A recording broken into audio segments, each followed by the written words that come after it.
পটাশপুর গ্রামের সম্ভ্রান্ত বনেদি পরিবারের বড় কর্তা সুনীল মুখার্জি মারা যাবার পর থেকেই তার মৃতদেহ নিয়ে যখন গ্রামের শেষ সীমান্তে থাকা শ্মশানে আসা হলো, তখন আকাশ জুড়ে ঘন কালো মেঘ তার নিজের শামিয়ানা বিস্তার করেছে।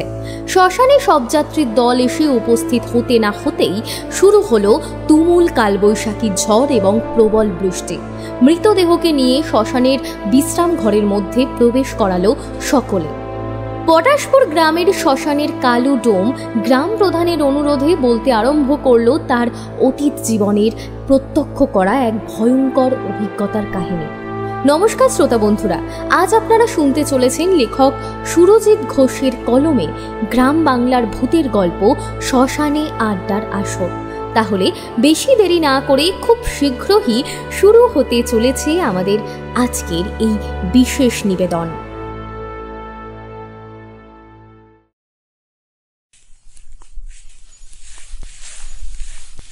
তাড়াতাড়ি পা চালিয়ে চলো, আকাশের অবস্থা একেবারেই ভালো নয়। ঈশান কোণ পুরোপুরি ছেয়ে গিয়েছে কালো মেঘে। এখন কাল বৈশাখী ঝড় উঠলেই মহা বিপত্তি হবে। পটাশপুর গ্রামের মোড়ল চন্দ্রনা চ্যাটার্জির কথা শুনে সব যাত্রীর দল খুব দ্রুত পা চালিয়ে এগিয়ে চলল গ্রামের শেষ সীমান্তে থাকা শ্মশানের উদ্দেশ্যে। সময়টা এখন বৈশাখ মাস। দুপুর 2 ঘটিকা নাগাদ গ্রামের বৃদ্ধ সুনীল মুখার্জি মারা গিয়েছেন। অনেকদিন ধরেই তিনি শয্যাশায়ী থেকে শেষ পর্যন্ত আজ প্রাণ ত্যাগ করেছেন। সুনীল মুখার্জি মানুষ হিসেবে নেহাত মন্দ ছিলেন না। ভারী সৎ সজ্জন প্রকৃতির মানুষ ছিলেন তিনি।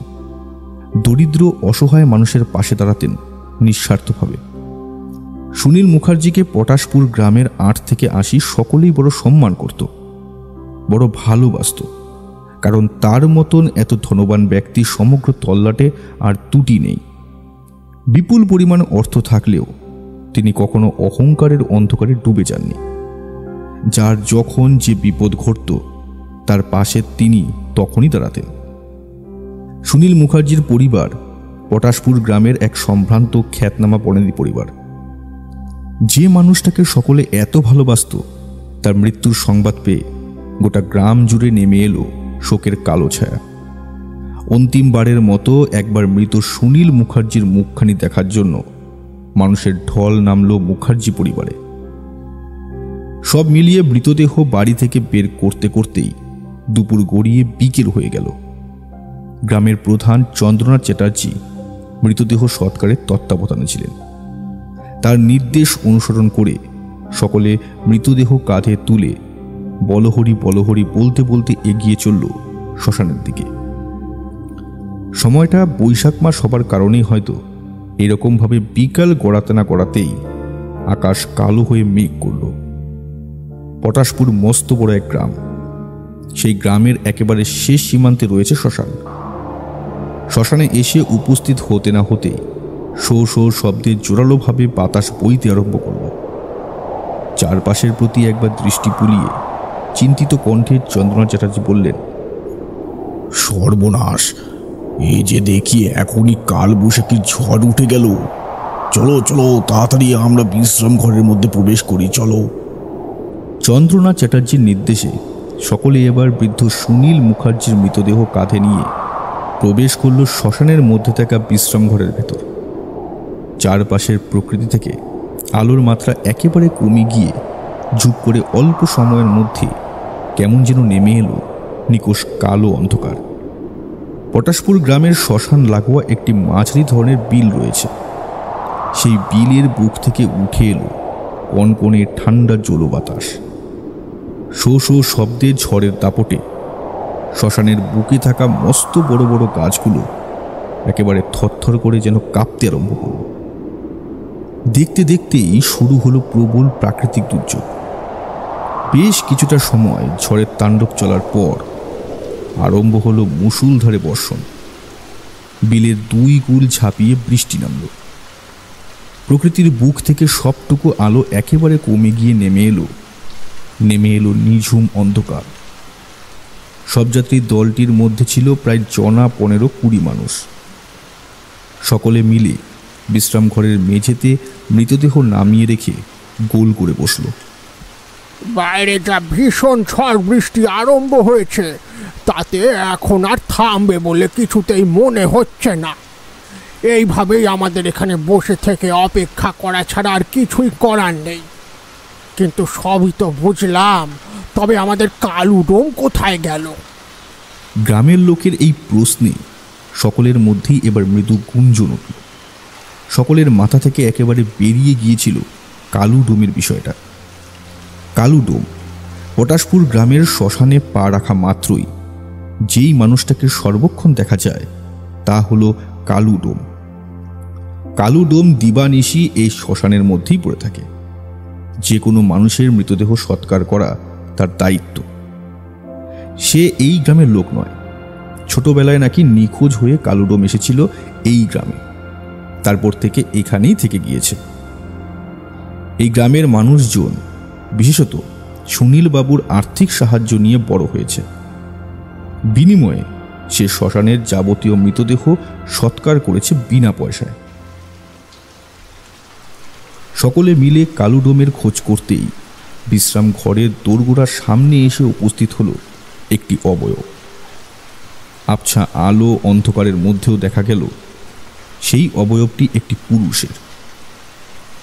তার মাথার লম্বা লম্বা শনের মতো সাদা চুল জট পাকিয়ে বটগাছের ঝুড়ির মতো নেমে এসছে নিচের দিকে। তার ঊর্ধ্বাঙ্গ অনাবৃত্ত, একটি লাল বস্ত্র লুঙ্গির মতো করে কোমরে জড়ানো। গলায় কালো সুতোর সাথে বাঁধা আছে কি সব যেন গাছের শিকড়। কপালে শিব শম্ভুর ন্যায় ভস্মীভূত ছাইয়ের প্রলেপ। চোখের তলায় গাঢ় কালো কাজল, তবে দুই চোখের মণির মধ্যে এক ভীষণ রকমের উজ্জ্বল দীপ্তি বিদ্যমান। এরকম চোখের চাউনি সাধারণ কোনো মানুষের হতে পারে না। কানাঘুষো শোনা যায় কালুডোম নাকি আজকাল কী সব বিষয় নিয়ে তন্ত্র সাধনা করে। সে সংসারী মানুষ নয়। ছোট থেকে এত বয়স্ককাল পর্যন্ত সে এই শ্মশানের বুকে থেকেছে দিবানিশি। সকল প্রহর তার কাটে শ্মশানে ঘুরে বেরিয়ে। সুতরাং তার মতো মানুষের যে কোনো সাধনায় সিদ্ধি লাভ করার প্রবল সম্ভাবনা রয়েছে। কালুডোম বিশ্রাম ঘরের ভেতরে ঢুকে এলো।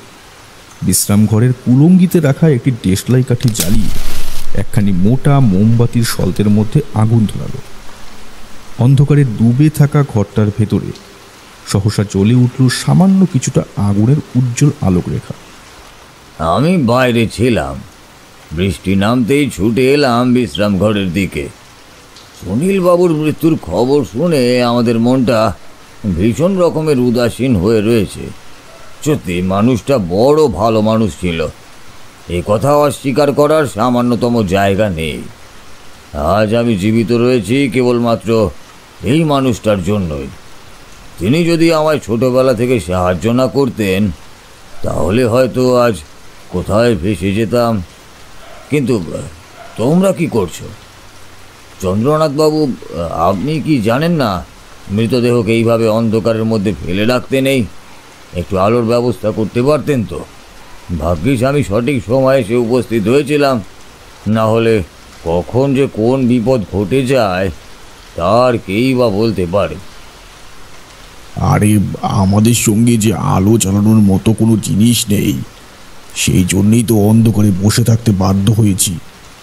তবে বেশিক্ষণ সময় অন্ধকারের মধ্যে মৃতদেহকে ফেলে রাখা হয়নি, অল্প কিছুটা সময় হয়েছে আর কি। আর তার মধ্যেই তুমি এসে মোমবাতি জ্বালিয়েছ। কালুডোমের বয়স আনুমানিক ৮০-র ঊর্ধ্বে, তবে তাকে দেখলে বোঝার উপায় নেই যে তার বয়স এত বেশি। যে কোনো অদৃশ্য শক্তিশালী মন্ত্র বলে নিজের বয়সকে একেবারে থামিয়ে দিয়েছে সে। কালুডোমকে পটাশপুর গ্রামের সকলেই একটু সমীহ করে চলে।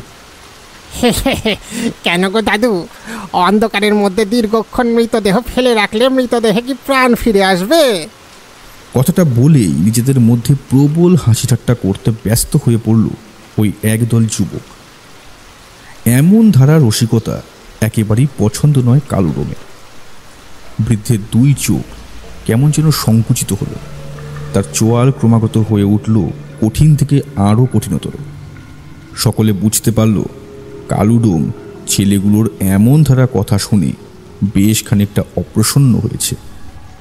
তোমরা দুদিনের ছেলে, এই সমস্ত বিষয় নিয়ে হাসি মজা ঠাট্টা রসিকতা করতে পারো, কিন্তু এই সকল বিষয় আদেও রসিকতা করার মতো বিষয় নয়। তোমরা জানো না, মৃতদেহ যদি একবার কোনো গুরুতর দোষ পায় তাহলে কি সাংঘাতিক অঘটন ঘটতে পারে। দোষপ্রাপ্ত মৃতদেহের অতৃপ্ত আত্মা তার নিজের পরিবার সহ গোটা গ্রামকে ছাড়খাড় করে দিতে পারে। অতৃপ্ত আত্মা? অতৃপ্ত আত্মা বলে কোনো কিছু হয় নাকি? সত্যি কালু দাদু, তোমাকে যত দেখি ততই যেন অবাক হয়ে যাই। তুমি যে কী করে এই সমস্ত ভূত প্রেত আত্মার অস্তিত্বকে বিশ্বাস করো, তাই। মুখের কথা আর শেষ করতে পারল না ওই গ্রাম্য যুবক। তার দিকে কটমট দৃষ্টিতে তাকিয়েছে গ্রাম প্রধান শ্রী চন্দ্রনাথ চ্যাটার্জি। গ্রাম প্রধানের এমন চোখের চাহনি দেখে সেই যুবক চুপ হলো ঠিকই, কিন্তু ততক্ষণে যা ঘটার তা ঘটে গেছে। বৃদ্ধ কালু ডোমের মাথায় রীতিমতো ক্রোধের আগুন জ্বলে উঠেছে। বৃদ্ধ কালু ডোম মোমবাতিখানা নিচে নামিয়ে রেখে অত্যন্ত মেজাজের সাথে এক প্রকার চিৎকার করে বলে উঠল, ওই যে বাংলায় একটা প্রবাদ রয়েছে না, যে দুদিনের যোগী ভাতকে বলে অন্ন, তোমাদের ক্ষেত্রেও এই প্রবাদ প্রযোজ্য। কতটুকু দেখেছো তোমরা এই পৃথিবীকে? কতটুকুই বা জানো এই পৃথিবীর সম্পর্কে? এত সংক্ষিপ্ত ধারণা নিয়ে কোনো কিছু নেই বলে দেওয়া খুব সহজ, তাই না? তোমাদের মতে যেই সমস্ত জিনিস খালি চোখে দেখা যায় না তাদের কোনো অস্তিত্ব নাই, তাই তো? কিন্তু তা যে একেবারেই সঠিক তথ্য নয় তা তোমরা আশা করি বিজ্ঞানের বই পড়ে জানতে পারো। আমাদের চারপাশে এমন অনেক সূক্ষ্ম জীবাণু রয়েছে যাদের খালি চোখে দেখা যায় না, কিন্তু তাই বলে আমরা তাদের অস্তিত্ব নেই এ কথা বলতে পারি না কখনোই। ভূত প্রেতের অস্তিত্ব নিয়ে তোমাদের যদি এতই অবিশ্বাস থাকে তাহলে যে কোনো অমাবস্যা রাতে আমার সাথে দেখা করো। এই শ্মশানে বসে আমি তোমাদের পরিচিত এমন কোনো মানুষ যে কিনা অপঘাতে মারা গিয়েছে তার সাথে কথা বলাবো।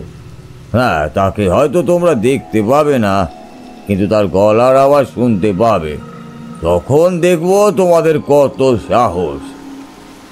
কালু ডোমের মুখ থেকে এই কথা শুনে আর কেউ কোনো কথা বলার সাহস পেল না।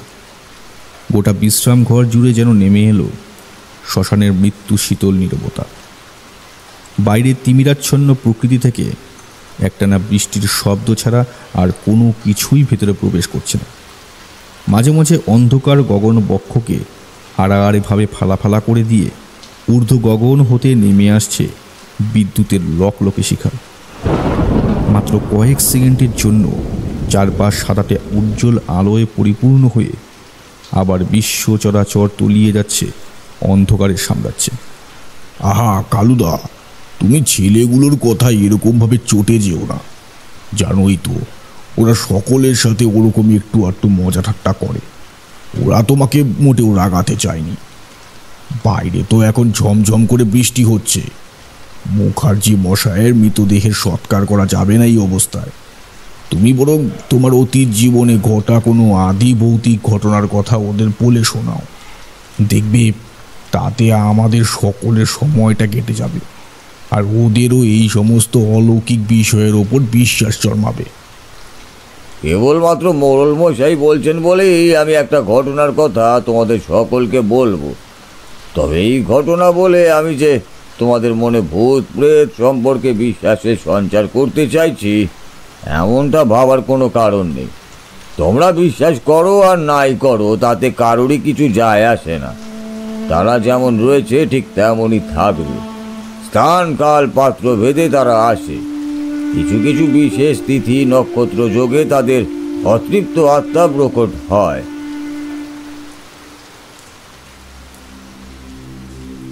এই ঘটনা আজ থেকে বহু বছর আগে। আমি তখন ভীষণ ছোট, সেই সবে মাত্র এই গ্রামে এসেছি। এমন সময় ঘটল এক আশ্চর্যজনক ঘটনা। পটাশপুর গ্রামের একেবারে দক্ষিণ সীমান্তে থাকা একটি বিশাল বড় তেঁতুল গাছের মধ্যে গলায় দড়ি দিয়ে ঝুলে পড়ল পাঁচু নাপিতের বউ সুরবালা। রাতের অন্ধকারে সকলের অলক্ষ্যে চব্বিশারে গলায় দড়ি দিয়ে আত্মহত্যা করলো সে। যদিও তার আত্মহত্যার পিছনের প্রকৃত কারণ আসলে কি তা সঠিকভাবে কেউই বুঝতে পারল না। অনেকেই অনুমান করলো তার স্বামী প্রতিদিন রাতে মদ খেয়ে সে নিরীহ বউটার ওপর সীমাহীন অত্যাচার করত। সে কারণেই হয়তো বউটা গলায় দড়ি দিয়ে মৃত্যুর মাধ্যমে মুক্তি পেতে চেয়েছে। আবার কেউ কেউ বলল পাঁচু নাপিতের বউ সুরবালা বন্ধা ছিল, সেই কারণে তার আত্মীয় স্বজন থেকে শুরু করে পাড়া প্রতিবেশী সহ গোটা গ্রামের মানুষ তাকে নানান রকমের অপমানজনক কটু কথা শোনাতো। সেই সমস্ত অপমান সহ্য করতে না পেরেই হয়তো সে বুক ফাটা কষ্টে এমন ধারা কাজ করেছে। আবার কেউ কেউ বলল পাঁচু নাপিতের বউয়ের শরীরে নাকি কি এক দুরারোগ্য ব্যাধি ছিল, বহু চিকিৎসকের শরণাপন্ন হয়েও সেই রোগ সারেনি। তাই জন্য শেষ পর্যন্ত মেয়েটা আত্মহত্যার পথ বেছে নিতে বাধ্য হয়েছে। সব মিলিয়ে বিভিন্ন কারণ উঠে এলো পাঁচু নাপিতের স্ত্রী সুরবালার আত্মহত্যার পিছনে। সকালবেলায় গোটা গ্রাম জুড়ে রটে গেল গ্রামের দক্ষিণ সীমান্তে যে বিশাল বড় তেঁতুল গাছ রয়েছে সেটার মধ্যে নাকি আত্মহত্যা করেছে বউটা। গ্রামের অন্যান্য আর 5 জন মানুষের মতো আমিও ছুটলাম তড়িঘড়ি। তখন আমার অল্প বয়স, আমি বুঝতে পারিনি যে এতটা ভয় পেয়ে যাব। তাহলে হয়তো আমি কিছুতেই ওখানে যেতাম না। জীবনে প্রথমবার দেখেছিলাম ওই রকম একটা বিভৎস মৃত্যু। দেখো, এত বছর পরেও সে ঘটনার কথা বলতে গিয়ে আমার গোটা গা জুড়ে কেমন শিহরণের স্রোত বয়ে যাচ্ছে। শরীরের সমস্ত লোমকূপ খাড়া হয়ে উঠেছে একেবারে। গাছের উঁচু মগডালের সাথে ঘরে পড়ার একটা কাপড় শক্তভাবে ফাঁস লাগিয়ে তাতে ঝুলে পড়েছে নাপিত বউ সুরবালা। হালকা বাতাসে মজমজ শব্দ করে দুলছে মৃতদেহটা। ঘাড় অস্বাভাবিক রকমের বাম দিকে কাত করা, ঘাটটা এমনভাবে একদিকে হেলে আছে যে কোনো মানুষ দেখলে অনায়াসে বলে দিতে পারবে ঘাড়ের হাড় আস্ত বলে আর কিছু নেই। চোখ দুটো একেবারে উল্টে গিয়েছে, মুখের মধ্যে থেকে বেরিয়ে এসেছে বেশ কিছুটা জিভের অংশ। নাকের ছিদ্র হতে রক্তের ধারা গড়িয়ে পড়েছে। তার পরনের কাপড় আলুথালু অবস্থায় বাতাসের সাথে উড়ছে। ধীরে ধীরে মৃতদেহটাকে নামানো হলো নিচে। মৃতদেহ সৎকার করা হলো, কিন্তু এত সহজে মুক্তি পেল না পাঁচু নাপিতের বউ সুরবালার অতৃপ্ত আত্মা। 3 রাত্রি যেতে না যেতেই শুরু হলো নতুন উপদ্রব। এই গ্রামে তখন এমন উন্নত রাস্তা ছিল না। গ্রামের চওড়া আলপথ ধরে এই গ্রামে প্রবেশ করতে হতো, আর সেই প্রবেশ পথ ছিল দক্ষিণ দিকে। গ্রামে ঢোকার জন্য তখন দক্ষিণ দিক দিয়েই আসতে হতো। একদিন সন্ধে নামার মুখে এই গ্রামের 2 রাখাল ছেলে বিজয় এবং তার বন্ধু রতিন গরু মহিষের পাল সঙ্গে নিয়ে ফিরছিল। নিজেদের মধ্যেই গল্প গুজব করতে করতে ঠিক এমন সময় ঘটল এক অপ্রত্যাশিত ঘটনা। না, আজ ফিরতে অনেকটা সন্ধে হয়ে গেল। কি বল বিজয়? হ্যাঁ ভাই, যা বলেছিস। আরে আর বলিস না, কি করব বল। গরুটা যে আর চড়তে চড়তে ওই রকম দূরে চলে যাবে তা কি আর জানতাম। মা বারবার করে বলে দিয়েছিল এই কয়েকটা দিন অন্তত যেন সন্ধ্যা নামার আগেই বাড়ি ফিরি। দেখেছিলিস তো এখানে কি অঘটন ঘটেছিল। গ্রামের লোক নাকি বলা বলি করছে ওই তেঁতুলতলা দূষিত হয়ে গেছে। ভগবান করুক যেন আমাদের কোনো বিপদ আপদ না হয়। ওই তেঁতুলতলা দূষিত হয়ে গিয়েছে? আচ্ছা, দূষিত মানে কি রে? বোকা, দূষিত মানে জানিস না? দূষিত মানে হলো ওই স্থান চরম অশুভ হয়ে গেছে। সন্ধ্যার পর থেকে এই কয়েকটা দিন ওইদিকে না যাতায়াত করাই ভালো। কি বলছিস রে ভাই? তাহলে ওই তেঁতুলতলাটায় রাম নাম জপ করতে করতে যাব। তাড়াতাড়ি চল, গরুগুলোকে নিয়ে বাড়ি ফিরতে পারলে বাঁচি। কাল থেকে আর এদিকে আসবো না আমরা, বরং অন্যদিকে গরু বাছুর নিয়ে যাব। হ্যাঁ হ্যাঁ, সেই বরং ভালো। আবার হাঁটতে শুরু করলো 2 বন্ধু, কিন্তু এই তেঁতুল গাছের নিচে সে উপস্থিত হতেই ওদের গরুগুলো থমকে দাঁড়ালো। কি যেন একটা অনুভব করতে পেরেছে প্রতিটা প্রাণী। আশা করি এ কথা তোমরা জানো যে মানুষের থেকে যে কোনো পশু পাখির এই সমস্ত ইন্দ্রিয় ক্ষমতা অনেক বেশি থাকে। মানুষের তুলনায় তারাই আগে বুঝতে পারে যে কোনো অতিলৌকিক সত্তার উপস্থিতি সেই স্থানে। বিজয় এবং রতিন শত চেষ্টা করেও গরুগুলোকে আর সামনের দিকে এগোতে পারল না। এতটুকুও এগোনোর মতো আর তাদের ক্ষমতা রইল না। একেবারে পাথরের মূর্তির মতন অবিচল হয়ে দাঁড়িয়ে রইল সেই গরুগুলো। তেঁতুল গাছটা ছিল বিশাল বড়, গাছের প্রতিটি শাখা প্রশাখা ওপরের দিকে বিস্তার লাভ করে এমন ঝাঁকড়া মুখড়ো হয়েছিল যে নিচে থেকে দাঁড়িয়ে উপরের অংশটুকু দেখা যায় না। অপরাহ্নের অন্তিম আলো ফুরিয়ে নেমে এলো সন্ধ্যার অন্ধকার। বিজয় এবং রতিনের মনে হলো তেঁতুল গাছের মগ ডালে যেখানে দৃষ্টি যাচ্ছে না সেখানে হয়তো কিছু একটা রয়েছে। ওরা যদি খুব ভুল না করে তাহলে ওখানে কেউ একজন বসে পা দোলাচ্ছে। দুই বন্ধু থমথমে দৃষ্টিতে সেই দিকেই তাকিয়েছিল। এদিকে আরও অন্ধকার নেমে আসছে চারপাশ জুড়ে। তাদের এরকম পরিস্থিতিতে দাঁড়িয়ে কি করা উচিত বা কি করা উচিত নয় সেই সকল কিছু ধ্যান ধারণা একেবারে গুলিয়ে তালগোল পাকিয়ে গেল। গরুগুলো ওখানে দাঁড়িয়ে থাকলেও ওরা দুজন ধীরে ধীরে এগিয়ে গেল। আর এগিয়ে গিয়ে একেবারে তেঁতুল গাছের নিচে দাঁড়াতেই যা দৃশ্য দেখলো তাতে ভয়ে বুকের পাঁজর একেবারে শুকিয়ে গেল। তেঁতুল গাছের ডাল থেকে পা ঝুলিয়ে বসে আছে এক নারী অবয়ব। তার পরনে লাল পাড়ে সাদা শাড়ি, গায়ের রং অমাবস্যার রাতের চেয়েও আরো বেশি কালো। তবে চোখ দুটো ভীষণ রকমের টকটকে লাল, যেন চোখ নয়, ও দুটো আসলে গনগনে আগুনের ফুলকি। হাতে মোটা মোটা শাখা, পায়ে টকটকে লাল আলতা, হাতের ও পায়ের আঙুলের অগ্রভাগে উপস্থিত বাজ পাখির মতো ধারালো বাঁকা নখ। এই ভয়ানক মূর্তিকে দেখে রতিন একেবারে কাটা কলা গাছের মতন ধরাস করে পড়ে গেল। ততক্ষণে থরথর করে কাঁপতে আরম্ভ করেছে বিজয়। বিজয়ের বুঝতে বাকি নেই যে এই প্রেত মূর্তি আসলে কে। এই যে সাক্ষাৎ সুরবালার অতৃপ্ত আত্মা, যে কিনা পুনরায় প্রেত মূর্তি হয়ে ফিরে এসেছে পৃথিবীতে। গরুগুলি পাগলের মতো যত্রতত্র দৌড় লাগালো এদিক ওদিকে। সেখানে আর বেশিক্ষণ দাঁড়িয়ে থাকা উচিত নয় এ কথা বুঝে বিজয় পাগলের মতো ছুটে চলল। পেছন থেকে কেবল শুনতে পেল একটা খিলখিলে অট্টহাসির আওয়াজ। তেঁতুল গাছের ডালে পা ঝুলিয়ে বসে থাকা সুরবালার প্রেতাত্মা মহা আনন্দে অট্টহাসি হাসছিল। যে হাসির আওয়াজে সে পৌঁছাচ্ছিল বিজয়ের কান অবধি। কোনো রকমে ঘরে ফিরে এসে ছেলেটা জ্ঞান হারালো। গ্রামের মানুষজন যখন তার বাড়িতে গিয়ে সমস্ত ঘটনার কথা শুনল তখন তারা প্রত্যেকেই একেবারে বিস্মিত হয়ে পড়ল। তেঁতুল গাছের নিচ থেকে উদ্ধার করা হয়েছিল রতিনের প্রাণহীন দেহটা। হ্যাঁ, রতিন মারা গিয়েছিল। ওই বিভৎস দৃশ্য সহ্য করার পরেও সে আর বেঁচে থাকতে পারেনি। হৃদযন্ত্র বিকল হয়ে মৃত্যুর মুখে ঢলে পড়েছিল ছেলেটা। বিজয় প্রাণে বেঁচে ছিল ঠিকই, কিন্তু সকলকে সব কিছু বলার পরেই সে বদ্ধ উন্মাদ হয়ে গেল চিরতরের জন্য। রাতারাতি গোটা গ্রামের মধ্যে নেমে এলো এক ভয়ানক অশনি আতঙ্ক।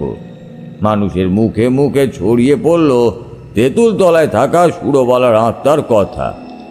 যেহেতু সন্ধ্যার অন্ধকার নামার পর যে কোনো অপশক্তি প্রকট হয় কিংবা তাদের শক্তি বৃদ্ধি পায়, সেজন্যই সিদ্ধান্ত নেওয়া হলো আপাতত সন্ধ্যার পর ওই পথ দিয়ে কেউ যাতায়াত করবে না। মানুষজনের যা কিছু প্রয়োজনীয় কাজকর্ম রয়েছে তা ওই দিনের বেলাতেই তারা সেরে নেবে। সেই মতোই কাজ হতে লাগলো। মানুষজন তো বহু দূরের কথা, ওই পথ দিয়ে কুকুর বিড়াল পর্যন্তও যাতায়াত করতো না সন্ধ্যার অন্ধকার হওয়ার পর। কিন্তু এইভাবে কি আর কোনো অশুভ শক্তিকে আটকানো যায়? সে তার নিজের শিকার ঠিকই খুঁজে নিতে পারে। একদিন এই গাঁয়ের ছেলে পরেশনাথ একটানা দীর্ঘ সময় বাইরে কাজ করে সবেমাত্র সেদিন বাড়ি আসার জন্য পটাশপুর স্টেশনে নামলো। কিন্তু স্বাভাবিক সময়ের তুলনায় আরও প্রায় ঘন্টা দেড়েক লেট করেছিল ট্রেন, সেজন্য অযথা বিলম্বও হয়ে গেল। সে যখন পটাশপুর স্টেশনে নামলো তখন প্রায় রাত্রি 10টার কাছাকাছি। স্টেশনে নেমেই যুবক পরেশনাথ চারপাশের প্রতি একবার দৃষ্টি বুলিয়ে নিজের মনেই বলল, কি ব্যাপার, আজকে স্টেশনটা এরকম ফাঁকা ফাঁকা লাগছে কেন? কোনো মানুষজনই নেই। চায়ের ঘুমটির মতো দোকানগুলো সব একেবারে বন্ধ রয়েছে। এরকম তো সচরাচর খুব একটা হয় না। শেষ ট্রেন আসার আগে পর্যন্ত অল্প স্বল্প হলেও মানুষজন তো দেখা যায়। হঠাৎ করে আজ কি হলো কে জানে। মনের মধ্যে বেশ কিছু প্রশ্ন নিয়ে স্টেশন থেকে বের হয়ে গ্রামের রাস্তায় পা রাখল পরেশনাথ। গ্রামের রাস্তায় পা রাখা মাত্রই তার মনে হলো আজকে রাতের পরিবেশটা ভীষণ রকমের শীতল। সমগ্র পরিবেশের মধ্যে থেকে স্বাভাবিক উষ্ণতার মাত্রা যেন একটু একটু করে কমতে আরম্ভ করেছে। আকাশের দিকে মুখ তুলে তাকিয়ে পরেশনাথ দেখল আকাশের বুকে কাস্তের বাঁকা ফলার মতো এক ফালি চাঁদ বহু কষ্টে মেঘের অন্তরাল থেকে মুখ তুলে তাকিয়েছে ধরিত্রীর পানে। ক্ষয়িত চাঁদের মধ্যে থেকে মরা জোছনার আলো গলন্ত মোমের মতো নেমে আসছে একটু একটু করে। পরেশনাথের বুকটা দুরু দুরু করে কাঁপছিল, কি যেন একটা অশনি আশঙ্কায়। তার অন্তরাত্মা যেন তাকে বলছিল সামনের দিকে এগিও না, সামনের দিকে এগোলে মহাবিপদ ঘটতে পারে। তবে মনের কথায় খুব একটা গুরুত্ব দিল না ছেলেটা। এমনিতেই অনেকটা রাত হয়ে গেছে, আর বেশি দেরি করলে বাড়ি যেতে আরও অনেক বিলম্ব হয়ে যাবে। তার ছোট্ট বাচ্চা মেয়েটা হয়তো ঘুমিয়ে পড়বে। এতদিন পর বাড়ি ফিরে মেয়েটাকে একটু আদর না করলে পরেশনাথের মন কিছুতেই শান্ত হয় না। এই ভেবে সে সমস্ত মনের দোলাচলকে সরিয়ে রেখে দ্রুত পদক্ষেপে হাঁটতে আরম্ভ করল। স্টেশন থেকে কিছুটা এগিয়ে আসতেই পরেশনাথের মনে হলো সে একলা নয়, তাকে অনুসরণ করে আরও কেউ একজন যেন হাঁটতে হাঁটতে এগিয়ে আসছে সামনের দিকে। পিছন ফিরে পরেশনাথ তাকাতেই দেখল কালো কম্বল মুড়ি দিয়ে তাকে একটা অবয়ব এগিয়ে আসছে তাকে লক্ষ্য করে। কে? তো তুমি কে? অন্ধকারের প্রাচীরকে ভেদ করে সেই কম্বলের আচ্ছাদন ঢাকা দেওয়া অবয়বটি ক্রমশ এগিয়ে এলো পরেশনাথের দিকে। পরেশনাথ সে যুবকের মুখখানি দেখেই চিনতে পারল। এ কি শ্রীধাম, তুই এত রাতে স্টেশনের কাছে কি করছিস? হ্যাঁ? যুবক শ্রীধাম পরেশ কাকার প্রশ্নের উত্তরে সংক্ষেপে জানালো গ্রামের বর্তমান পরিস্থিতি নাকি একেবারেই ভালো নয়। পাঁচু নাপিতের বউ সুরবালা আজ থেকে মাত্র কিছুদিন আগেই গলায় দড়ি দিয়ে আত্মহত্যা করে মারা গিয়েছে সামনের তেঁতুল গাছে। তারপর থেকেই সেই তেঁতুল গাছকে ঘিরে গ্রামের বুকে ছড়িয়ে পড়েছে নানান সব জল্পনা কল্পনা। ইতিমধ্যেই গ্রামের একটি রাখাল ছেলে পাগল হয়ে গিয়েছে এবং অন্য আরেকটি ছেলে মারা গিয়েছে। গ্রামের মানুষজন ভীষণ রকমের ভীত, চিন্তিত এবং আতঙ্কিত। গোটা তল্লাট জুড়ে ছড়িয়ে পড়েছে তাদের গ্রামের খবর। তবে মুশকিল হচ্ছে যতটুকু না ঘটেছে তার থেকে ঢের গুণ বেশি রটেছে। বাইরের মানুষজন এই গ্রামকে বদনাম করার জন্য ভুতুড়ে গ্রাম সহ আরও কত কি বলে অপবাদ দিচ্ছে। এই সকল বিষয়ে সত্যটা আসলে কতখানি তা নিজের চোখে দেখার জন্যই ওই যুবক অর্থাৎ শ্রীধাম এমন অন্ধকার রাতের বেলায় বের হয়েছে। সেও যাচ্ছে ওই তেঁতুল তলায়। সত্যি সুরবালার অতৃপ্ত আত্মা পেতনি হয়ে রয়েছে কি না তা নিজের চোখে দেখার জন্য। আজকে রাতে ঠান্ডাটা বেশ জাঁকিয়ে পড়েছিল বলে এরকমভাবে চাদর ঢাকা নিয়েছে সে। যুবক শ্রীধামের মুখ থেকে সমস্ত ঘটনার কথা শুনে একেবারেই ভাবলেশহীন মুখে সামান্য কিছুটা সময় তার পানে তাকিয়ে রইল পরেশনাথ। তার চোখ মুখ একেবারে অভিব্যক্তিহীন হয়ে উঠল। বেশ কিছুটা সময়ের পর সম্বিত ফিরে পেয়ে সে বলল, সত্যি শ্রীধাম, তোর সাহস আছে বটে, বলতেই হবে। তা না হলে এতটুকু বাচ্চা ছেলে হয়ে তুই একাকী রাতের বেলা বের হয়েছিস? হ্যাঁ, ওই ওই তেঁতুল তলায় সুরবালার বউয়ের প্রেতাত্মা রয়েছে কি না এই কথা জানতে? তোর বুকের বল দেখে আমি রীতিমতো অবাক হয়ে যাচ্ছি রে বাপ। গোটা পটাশপুর গ্রাম একেবারে থমথমে নীরবতায় পরিপূর্ণ হয়ে উঠেছিল। সেই গ্রামের অভ্যন্তরের কোনো স্থানে এতটুকু আওয়াজও হচ্ছে না। মৃত্যু শীতল নীরবতার পরিমাণ এতটাই বেশি যে কোথাও যদি সামান্য একটা সূঁচও পড়ে তাহলে তার আওয়াজও বোধ হয় ঝনঝন করে বেজে উঠবে। শ্মশান সংলগ্ন বিলের গভীর জলরাশি থেকে উঠে আসছিল ঠান্ডা কনকনে বাতাস। সেই তীব্র শীতল বাতাস ক্রমাগত ঘূর্ণন বেগে প্রদক্ষিণ করছিল পটাশপুর গ্রামের ঠিক ঊর্ধ্ব গগনে। কাঁচা মাটির চওড়া আলপথের রাস্তাটা সোজা স্টেশন চত্বর থেকে নেমে দক্ষিণ দিকে এগিয়ে গিয়েছে আঁকা বাঁকা ময়াল সাপের মতন। রাস্তার দুই ধারে দাঁড়িয়ে রয়েছে অসংখ্য অগণিত ছোট বড় নানা মাপের নানা আকারের বিভিন্ন প্রজাতির গাছপালা। শিরশিরে বাতাসের দাপটে যেন বারবার কেঁপে কেঁপে উঠছে প্রতিটা গাছ। রাস্তার দুই ধারে থাকা বন্য ঝোপঝাড়গুলো থেকে মাঝে মাঝে ভেসে আসছে ঝিঁঝি পোকার ডাক। চাঁদের সামান্য মৃদু রূপালি আলোর জোছনা গাছগাছালির ফাঁক ফোকর গলে কোনো কোনো স্থানে তীর্যকভাবে এসে পড়েছে, তবে অধিকাংশ জায়গাটাই গাঢ় অন্ধকারে ডুবে আছে। এক রহস্যময় আলো আঁধারির পরিবেশের সৃষ্টি হয়েছে সমগ্র তল্লাট জুড়ে। এরকম আদি ভৌতিক পরিবেশে সুরবালার প্রেতাত্মার কথা জানার পরেও ক্রমশ তেঁতুল গাছের দিকে এগিয়ে যাওয়া যে কত বড় সাহসিকতার কাজ তা তোমরা কেউই উপলব্ধি করতে পারবে না। যুবক শ্রীধামের মুখ থেকে সমস্ত কিছু শোনার পরেও এতটুকু ভয় পেল না পরেশনাথ কাকা। হ্যাঁ, প্রাথমিকভাবে কিছুটা ঘাবড়ে গিয়েছিল বটে, কিন্তু তার পর মুহূর্তেই সে নিজেকে সামলে নিয়ে জোরালোভাবে হুঙ্কার ছেড়ে বলে উঠল, তুই একা নয় শ্রীধাম, এই আমিও যাব সেই স্থানে। সত্যি কথা বলতে কি, আমিও এই সমস্ত ভূত প্রেতের ওপর একেবারে বিশ্বাসই করি না। আজ পর্যন্ত জীবনে কখনো কোনো দিন এদের মুখোমুখি হয়নি। এখন যখন এমন একটা সুযোগ নিজে থেকেই হাতের নাগালে এসেছে, তখন একবারে যাচাই করে নেওয়াটা দরকার। সত্যি এই সকল অতিলৌকিক সত্তার উপস্থিতি বাস্তবে রয়েছে নাকি, এই সমস্ত কিছুই দুর্বল মনের মানুষের ভ্রান্ত ধারণা মাত্র, জানাটা তো দরকার। পরেশনাথ কাকা এবং শ্রীধাম হাঁটতে হাঁটতে এগিয়ে চলল তেঁতুল তলার দিকে। যতই তারা তেঁতুল তলার দিকে এগিয়ে যেতে লাগলো, ততই তাদের নাকে একটা বিদঘুটে আঁশটে জাতীয় গন্ধ এসে ঝাপটা মারল। তেঁতুল তলার কাছে সে উপস্থিত হতেই উভয়ের পা মাটির সাথে একেবারে যেন আটকে গেল। এতটুকু নড়াচড়া করার ক্ষমতা পর্যন্ত অবশিষ্ট রইল না দেহে। পরেশনাথের গলগণ্ডটা দুবার ওঠা নামা করল। বর্তমানে তার গলা পুরোপুরি শুকিয়ে কাঠ হয়ে গিয়েছে। শ্রীধামেরও চোখ পুরোপুরি ছানা ভরা। মৃত রোগীর মতন থরথর করে কাঁপতে কাঁপতে পরেশনাথ শ্রীধামের দিকে তাকিয়ে আতঙ্কিত কণ্ঠে কাটা কাটা ভাবে বলল, কি রে শ্রীধাম, আমি তো নিজের চোখকে বিশ্বাস করতে পারছি না রে। আমি যা দেখছি তুইও কি সেটাই দেখছিস? তার মানে সত্যি আত্মা বলে বাস্তবে কিছু হয়? সুরবালার অতৃপ্ত আত্মা পেতনি হয়ে সত্যি এখানে বসবাস করছে? ওরে বাবারে কি সাংঘাতিক, কি সর্বনেশে ব্যাপার। রাম রাম রাম রাম রাম রাম রাম রাম রাম রাম রাম রাম রাম রাম।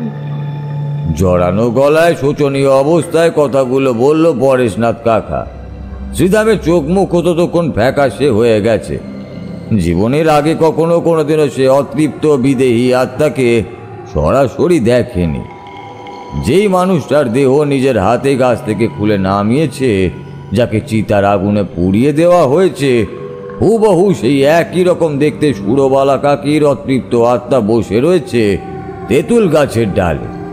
তার পরনে লাল পাড় সাদা শাড়ি, মাথার স্মৃতি ভরা টকটকে লাল সিঁদুর, লম্বা লম্বা লকলকে চুলগুলো যেন এক একটা বিষাক্ত কেউটে সাপের বাচ্চা। নিজেদের মধ্যে কিলবিল করে খেলে বেড়াচ্ছে সেগুলো।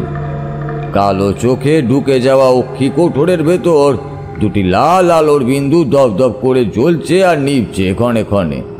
তার সুচালো চোয়ালের ভেতর থেকে বেরিয়ে এসেছে অসংখ্য অগণিত দাঁতের সারি। অন্ধকার প্রকৃতির মধ্যেও সেই তীক্ষ্ণ ধারালো দাঁত ঝকমক করে উঠছে।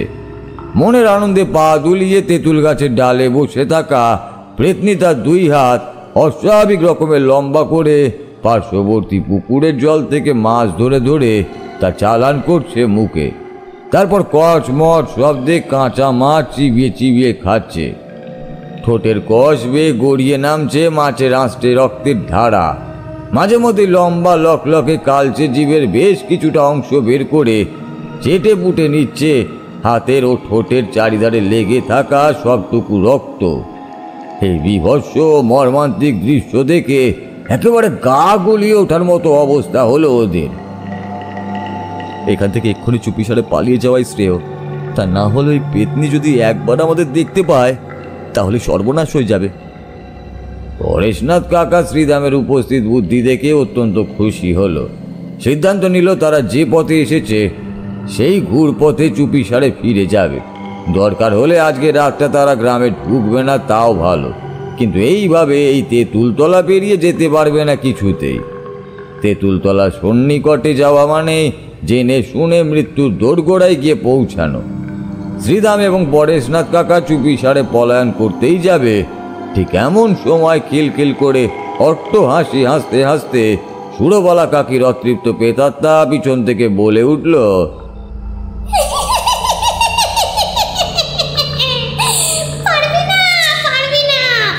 এভাবে চুপিসারে আমার নগরের বাইরে যেতে তোরা কিছুতেই পারবি না। আমি তোদের মাংস চিবিয়ে খাবো, অকণ্ঠ রক্ত পান করব। একবার যখন রক্তের স্বাদ পেয়েছি তখন আর কিছুতেই তোদের নিস্তার নেই আমার হাত থেকে।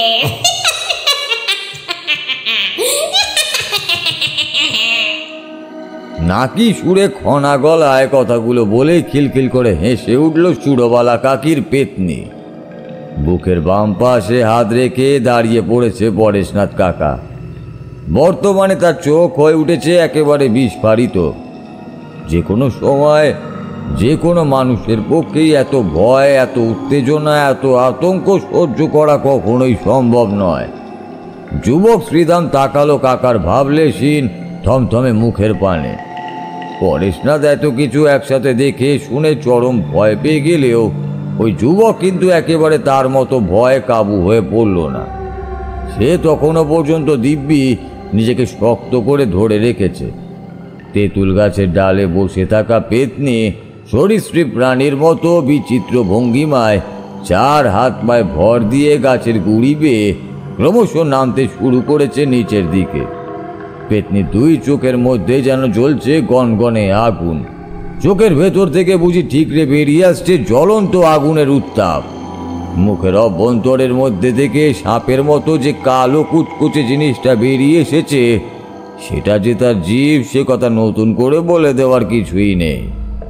জীবের মধ্যে থেকে টপ টপ শব্দে চুয়ে পড়ছে লালা রস। আর মাত্র কিছুটা সময়ের অপেক্ষা, তারপরেই ওই পেতনি তাদের নিজের শিকারে পরিণত করতে চলেছে। তেঁতুল গাছ থেকে সরীসৃপ প্রাণীর ন্যায় ধীরে ধীরে নেমে আসছে সেই অপশক্তি। তার মাথার চুল বাতাসের সাথে শূন্যে ভাসমান। জিঘাংসা ভরা রক্তাক্ত দৃষ্টি নিয়ে সুরবালার অতৃপ্ত প্রেতাত্মা তাদের সন্নিকটে এসে উপস্থিত হতেই শ্রীরাম বুদ্ধিমানের মতো চটজলদি একটা কাজ করল। সত্যি ছেলেটার সাহস ছিল, তা মানতেই হবে। তা না হলে ওই রকম পরিস্থিতিতে দাঁড়িয়ে কোনো মানুষেরই মাথা কাজ করার কথা নয়। কিন্তু সে তার নিজের উপস্থিত বুদ্ধির পরিচয় দিল। হতুয়ার পকেট থেকে বের করে আনলো একটা দেশলাইয়ের খোল। তারপর কাঁপা কাঁপা হাতে ঝটপট একটা দেশলাই কাঠি জ্বালিয়ে সেই কাঠি ছুঁড়ে দিল একটা শুকনো ঝোপঝাড়ের দিকে। শুকনো ঝোপের মধ্যে গিয়ে জ্বলন্ত আগুনের স্ফুলিঙ্গ পড়া মাত্রই দপ করে আগুন জ্বলে উঠল। এটাই একেবারে মোক্ষম সময়। এই সুযোগে আমাদের পালিয়ে যেতে হবে। আগুনকে যে কোনো অপশক্তি চরম ভয় পায়। এই আগুন যতক্ষণ জ্বলছে ততক্ষণ আমরা সম্পূর্ণরূপে সুরক্ষিত। জ্বলন্ত আগুনের গণ্ডি পেরিয়ে তাদের দিকে কিছুতেই এগিয়ে আসতে পারবে না সেই পেতনি। পরেশনাথ কাকার হাত ধরে শ্রীরাম দৌড় লাগালো বাইরের দিকে। কোনো দিকে না তাকিয়ে ছুটে চলল উভয়। পিছন থেকে কেবলই ভেসে এলো সুরবালার অতৃপ্ত আত্মার হুঙ্কার ধ্বনি। মুখের কাছ থেকে এইভাবে শিকার কৌশলে পালিয়ে গেলে যে কারুরই রাগ হওয়া অত্যন্ত স্বাভাবিক বিষয়। সুরবালার অতৃপ্ত আত্মারও ঠিক একই অবস্থা হলো। মাত্রাতিরিক্ত রাগে ক্রোধে হিংসায় চিৎকার করে উঠল পেতনি। পরদিন সকালে আকাশে একটু একটু করে আলো ফুটলে তারপর শ্রীধাম এবং পরেশনাথ ফিরে এলো গ্রামের বুকে। রাতে সেই বিভীষিকাময় ঘটনা দিনের আলোয় কেমন যেন দুঃস্বপ্নের মতো বলেই মনে হলো। তোর কাছে আমার কৃতজ্ঞতা প্রকাশের অন্ত নেই। সত্যি শ্রীধাম, তুই কাল রাতে আমার সঙ্গে না থাকলে আজ এখন আমি আর জীবিত থাকতে পারতাম না।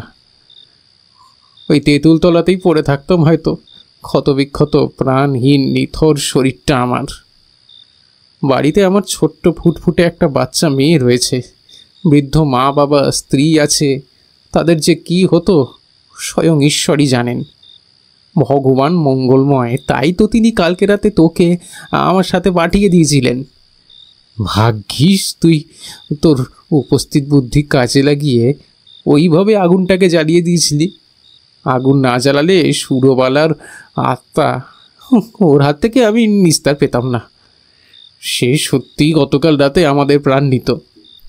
শ্রীধাম এবং পরেশনাথের মুখ থেকে তাদের নিজের চোখে প্রত্যক্ষ করা ঘটনার কথা শুনে গোটা পটাশপুর গ্রামের মধ্যে যে সংবাদ একেবারে তড়িৎ বেগে ছড়িয়ে পড়ল। গ্রামের বুকে একটু একটু করে যে আতঙ্কের কালো মেঘ ক্রমশ জমতে শুরু করেছিল, তা যেন এবার রূপ নিল এক বিধ্বংসী ঝড়ে। মানুষজন দিনে দুপুরেও বাড়ির বাইরে পা রাখতে সাহস পেল না। প্রতিটা রাত্রি তাদের কাছে হয়ে উঠল একেবারে যাকে বলে দুর্বিষহ আতঙ্কের। সন্ধ্যার পর থেকে কোনো মানুষ বাড়ির বাইরে পা রাখত না। সকলে দরজা জানলা বন্ধ করে নিজেদের গৃহবন্দী অবস্থায় আটকে রাখল। বাড়ির ছোট ছোট সদস্যদের বুকের কাছে আগলে রেখে অভিভাবকেরা বিনিদ্র রজনী যাপন করতে লাগল। তেঁতুলতলার পেতনি প্রতি রাতে পটাশপুর গ্রামে এসে বিভিন্ন ছোটোখাটো পশু পাখি, যেমন ধরো ওই হাঁস, মুরগি, বাছুর, গরু, ছাগল, ভেড়া প্রভৃতি যা কিছু হাতের কাছে পেতে লাগলো, তাই সে টেনে নিয়ে যেতে লাগলো দক্ষিণ সীমান্তে থাকা তেঁতুলতলায়। রাতের আঁধারে সেই সমস্ত প্রাণীদের হত্যা করে তাদের রক্ত মাংস ভক্ষণ করতে থাকলো মনের আনন্দে। প্রতিদিন সকালে তেঁতুলতলা থেকে পাওয়া যেতে লাগলো একাধিক প্রাণীর হাড় আর ক্ষতবিক্ষত দেহ অবশেষগুলো। গোটা তেঁতুলতলা একেবারে টকটকে লাল রক্তের নদীতে পরিপূর্ণ হয়ে যেত। গ্রামের মধ্যে থেকে কিছু কিছু মানুষ অন্যত্র চলে গেল নিজেদের পরিবার পরিজন নিয়ে। এরকম অসুস্থ পরিবেশে এত ভয় মাথায় নিয়ে জীবনযাপন করা যায় না দীর্ঘদিন। সমগ্র গ্রামের মানুষজন একত্রিত হয়ে নানানভাবে চেষ্টা করল সেই অতৃপ্ত প্রেতনিকে গ্রাম থেকে বিতাড়িত করার জন্য, কিন্তু কোনোভাবেই কিছু করা সম্ভব হলো না। ভূত প্রেত তাড়ানোর জন্য অনেক ওঝা তান্ত্রিক গুণী এনেও বিশেষ লাভ হলো না। ওকে গ্রাম থেকে বিতাড়িত করা গেল না। ফলে পটাশপুর গ্রামে একসাথে বাস করতে লাগলো ভূতে আর মানুষে। সব মিলিয়ে সে এক ভয়ানক ঘটনা। গ্রামের মধ্যে বাইরে থেকে কোনো মানুষ যাতায়াত করতো না, সকলেই আসা যাওয়া বন্ধ করে দিল। ফলত গ্রামের সামাজিক ব্যবস্থা ধ্বংস হলো। বড় দুর্ভোগে জীবনযাপন করতে লাগলো গ্রামের নিরীহ নিরপরাধ মানুষগুলো। তারা কাতরভাবে ঈশ্বরের কাছে প্রার্থনা জানালো এই ঘটনার কোনো এক বিহিত করার জন্য। একটানা এতক্ষণ পর্যন্ত গল্প বলার পর এবার স্বল্প কিছুটা সময়ের জন্য থামল কালুডোম। প্রকৃতির মধ্যে কালবৈশাখী ঝড়ের দাপট এখন বেশ কিছুটা কমে এসেছে। ঝড়ের দাপটের পাশাপাশি হ্রাস পেয়েছে বৃষ্টির পরিমাণ। আসলে কালবৈশাখী ঝড় এরকমই হয়, প্রথমে বিধ্বংসী রূপ নিলেও তা দীর্ঘস্থায়ী হয় না খুব একটা বেশি সময়। কোমরে ধুতির সাথে গুঁজে রাখা অংশ থেকে একটা বিড়ির প্যাকেট বের করে একখানি বিড়ি দুই ঠোঁটের ফাঁকে রেখে তাতে আগুন ধরিয়ে টান দিতে লাগলো কালুডোম। কালুডোমের মুখাপেক্ষী হয়ে বসেছিল শ্মশানের সেই বিশ্রাম ঘর ভর্তি মানুষজন। বৃদ্ধ সুনীল মুখার্জির মৃতদেহ সামনে রেখে কালুডোমের মুখ থেকে এক ভয়ানক ভৌতির কাহিনীর কথা শুনতে সত্যিই বেশ লোমহর্ষক রোমাঞ্চকর লাগছিল প্রত্যেকে। সে কথা কেউ ভাষায় প্রকাশ করল, আবার কেউ করল না। তবে সেখানে উপস্থিত প্রত্যেকের চোখ মুখের অভিব্যক্তি দেখে বোঝা গেল যে তাদের হৃদয়ের মধ্যে ছড়িয়ে পড়ছে একটা ভয়ের শিরশিরে অনুভূতি। তারপর তারপর কি হলো? ঈশ্বর কি সকল গ্রামবাসীর কথা শুনলেন? হ্যাঁ, শুনলেন। ওই যে কথায় বলে না, মন থেকে যদি কোনো কিছু চাওয়া যায় তাহলে সত্যি ঈশ্বর সেই চাওয়া পূরণ করে। এই ক্ষেত্রেও ঠিক তাই হলো। একদিন আকাশে প্রচুর প্রচুর মেঘ করলো। প্রকৃতির বুক থেকে আলোর মাত্রা কমে একেবারে অকাল সন্ধ্যার অন্ধকার নেমে এলো। আকাশে মেঘের ঘন ঘটা দেখে ধারণা হলো স্বয়ং মহাকাল যেন তার প্রলয় নৃত্য আরম্ভ করতে চলেছেন আর কিছুক্ষণের মধ্যেই। আজ বুঝি সব কিছু একেবারে ধ্বংস হয়ে যাবে। আকাশের এক প্রান্ত থেকে অপর প্রান্তের প্রতি সর্পিল গতিতে ছুটে চলল বিদ্যুতের লকলকে শিখা। কালো আকাশের একেবারে মধ্যিখান হতে সরাসরি ইন্দ্রদেবের লকলকে অস্ত্রের দ্বারা নেমে এলো নিচে। কান ফাটানো শব্দে পৃথিবী কাঁপিয়ে বজ্রপাত ঘটল সরাসরি তেঁতুল গাছের মধ্যে। মুহূর্তেই দাউ দাউ করে জ্বলে উঠল আগুন। গোটা গাছটা সামান্য একটা খড়কুটোর মতো পুড়ে ছাই হয়ে গেল মাত্র কয়েক ঘন্টার ব্যবধানে। গাছের সাথে পুড়ে ভস্মীভূত হয়ে পরিণত হলো সুরবালার অতৃপ্ত প্রেতাত্মাও। আসলে তোমাদের তো আগেই বলেছি যে আগুনে সমস্ত অশুভ শক্তি অপশক্তির বিনাশ ঘটে। এক্ষেত্রেও ঠিক তাই ঘটল। বজ্রপাতের আগুনে জ্বলে পুড়ে শেষ হয়ে গেল সুরবালার প্রেতাত্মা। এই সমগ্র পটাশপুর গ্রামের মানুষেরা মুক্তি পেল এক অপশক্তির কবল থেকে। এই ঘটনা তোমাদের যদি বিশ্বাস না হয় তাহলে তোমরা যে কোনো বয়স্ক মানুষদের কাছ থেকে জানতে পারো। তারাও আমার মতোই একই ঘটনার কথা তোমাদেরকে বলবে। সেই গাছ এখন আর নেই। বজ্রপাতে তা পুরোপুরিভাবেই ধ্বংস হয়ে গিয়েছে। তোমাদের এই যুগের ছেলেদের আমি ছোট্ট একটা উপদেশ দিতে চাই। দুমদাম কোনো কথা যা মনে আসে তাই বলে ফেলো না। কে বলতে পারে তোমাদের এই কথা বলাই তোমাদের জন্য ভয়ানক বিপদ ডেকে আনতে পারে। এই যে তোমরা যেখানে সেখানে বলছো তাদের কোনো অস্তিত্ব নেই, তুমি হয়তো তাদের দেখতে পাচ্ছ না, অথচ তারা হয়তো ঠিক তোমার পাশের ওই অন্ধকারে কোণের মধ্যে চুপটি করে খাপটি মেরে বসে আছে। তোমার এই কথা শুনে ওই অন্ধকারে লুকিয়ে থাকা অদৃশ্য অতিলৌকিক জিনিসটা যদি তোমার ক্ষতি করতে উদ্যত হয় তখন কি করবে তুমি? আজকের কথাটা মাথায় রেখো। চলো, বৃষ্টির মাত্রাও কমে আসছে। এবার আমাদের সকলকেই উঠতে হবে। সুনীলবাবুকে এভাবে আর বেশিক্ষণ ফেলে রাখা ঠিক নয়। কালুডোমের এই কথা শুনে আর কেউ কিচ্ছুটি বলতে পারল না। তরুণ যুবকদের চোখের মধ্যে থেকে যেন একটা পর্দা টেনে সরিয়ে দিয়েছে সেই মানুষটা। কালুডোম শটান উঠে দাঁড়িয়ে সৎকারের প্রস্তুতি নিতেই যাচ্ছিল। ঠিক এমন সময় গ্রাম প্রধান চন্দ্রনাথ বাবু তার উদ্দেশ্যে প্রশ্ন করলেন, আচ্ছা, সবই তো বুঝলাম, কিন্তু শ্রীধাম নামের ওই যুবক আসলে কে ছিল? সত্যি তার অত্যাধিক সাহস প্রশংসার করার মতোই। কালুডোম মৃদু হেসে তাকালো চন্দ্রনাথ চ্যাটার্জির দিকে।